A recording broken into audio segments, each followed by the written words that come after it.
And now let us welcome our next speaker.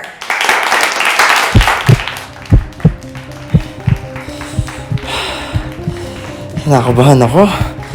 Baka hindi ko to kayanin. Hinga ka lang ng malalim. Kaya mo yan.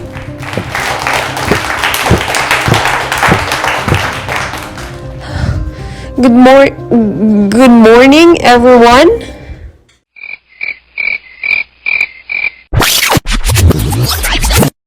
Kinakabahan at pinagpapawisan ka ba sa tuwing magsasalita sa harap ng maraming tao? O kaya naman ay natatakot sa kung ano ang magiging reaksyon nila sa iyo? Huwag kang mag-alala, normal lang na tayo ay makaramdam ng kaba. Kaya naman here are some tips for you para mas mabawasan ang stage fright. Ilipat ang focus mula sa iyong sarili at ang iyong takot sa iyong tunay na layunin, contributing something of value to your audience.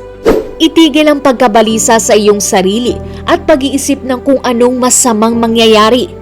Focus your attention on thoughts and images that are calming and reassuring. Practicing deep breathing, relaxation exercise, and meditation ay ilan lamang sa mga pwedeng gawin para mapakalma ang iyong isip at katawan.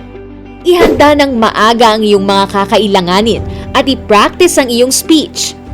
Stand or sit in a self-assured, confident posture.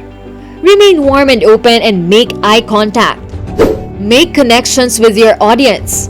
Smile and greet people, thinking of them as friends rather than enemies. Mag-exercise, kumain ng masustansya at panatilihin ang healthy lifestyle. At kung maaari ay bawasan ang pag-inom ng kape, alkohol, at paggamit ng asukal. Give up trying to be perfect and know that it is okay to make mistakes. Be natural, be yourself. At higit sa lahat, tumiwala tayo sa Diyos at huwag sa ating sariling kakayahan. Samahan nawa sa iyong susunod na speech, mga kaibigan.